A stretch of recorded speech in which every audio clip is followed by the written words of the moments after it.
Assalamualaikum warahmatullahi wabarakatuh. Perkenalkan, saya Enggar. Saya Friska Dewiyanti. Saya Intan Azaposia. Dan saya Diana Fitria. Kami di sini akan mempresentasikan tentang materi penyimpanan data dan transmisi data.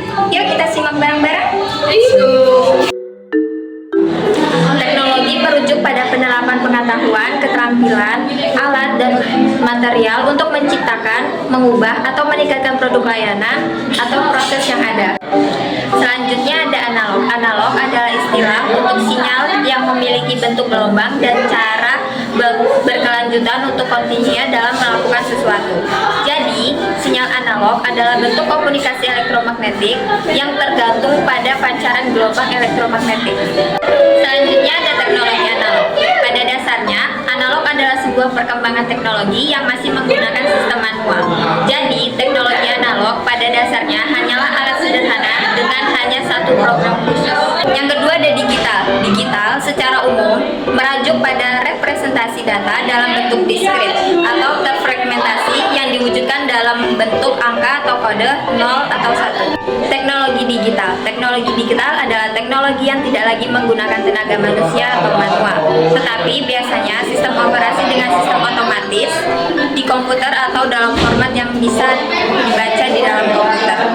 Penyimpanan data digital. Penyimpanan data dalam dunia digital merupakan benda elektronik, mampu menyimpan informasi elektronik agar dapat dibuka kembali dan atau digunakan kembali. Data yang direkam dapat berupa gambar, diam, gambar gerak, suara, ketuk, dan sebagainya.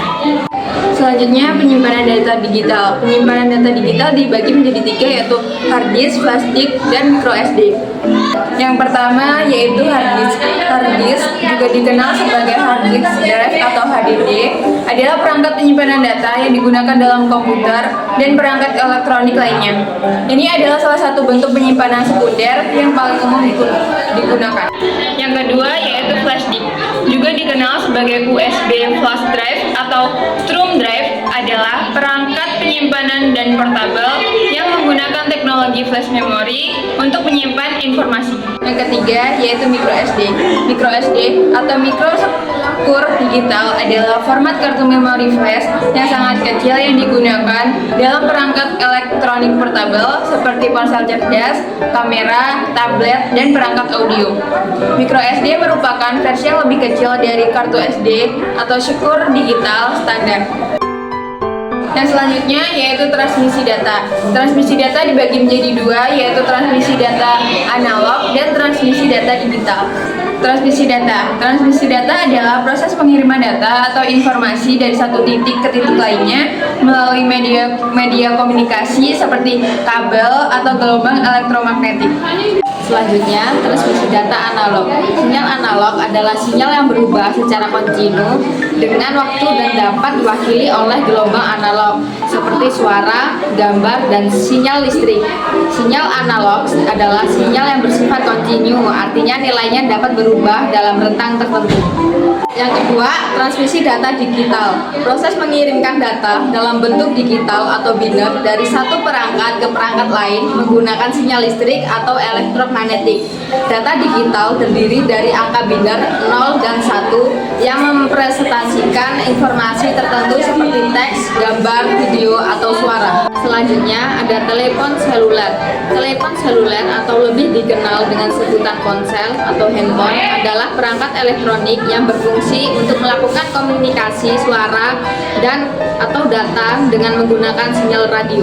Perkembangan telepon seluler generasi 0, Handi Talkie SCR 536. Awal penemuan telepon seluler dimulai pada tahun 1921 ketika Departemen Kepolisian Detroit, Michigan mencoba menggunakan telepon mobil satu arah.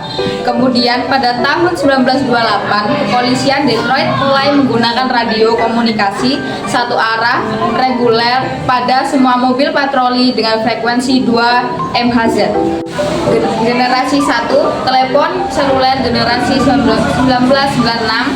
Di tahun 1973, Martin Chopper dari Motorola Corp menemukan telepon seluler pertama dan dikenalkan kepada publik pada 3 April 1973. Teknologi yang digunakan 1G atau 1G masih bersifat analog dan dikenal dengan istilah AMPS.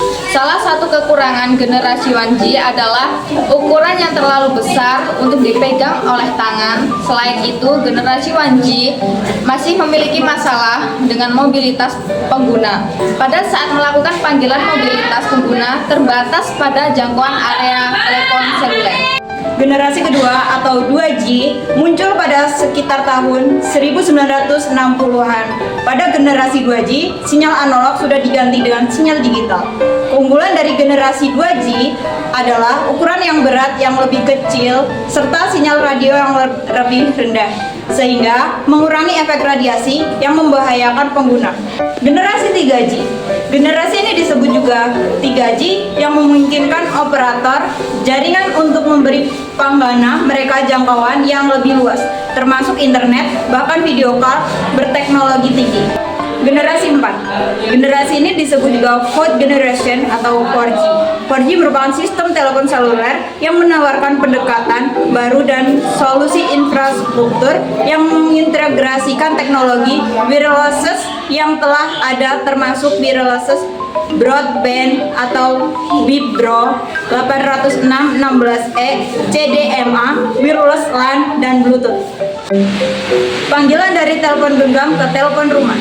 Ketika melakukan panggilan dari telepon genggam ke telepon rumah biasa, panggilan tersebut akan diantarkan melalui antena wireless terdekat dan akan diubah oleh pengantar wireless ke sistem telepon lain tradisional. Panggilan dari telepon genggam ke telepon genggam. Ketika melakukan panggilan dengan cara ini, panggilan akan dirutekan melalui jaringan ladinan kepada penghantar wireless penerima atau akan dirutekan dalam jaringan wireless ke tempat sel terdekat dengan orang yang menjadi tujuan panggilan. Panggilan jarak jauh. Ketika melakukan panggilan terhadap seseorang yang berada sangat jauh, panggilan akan dirutekan pada pusat pertukaran jarak jauh yang menyambungkan panggilan antar negara atau seluruh dunia melalui kabel fiber optik. Sekian presentasi dari kami akhiri. Wassalamualaikum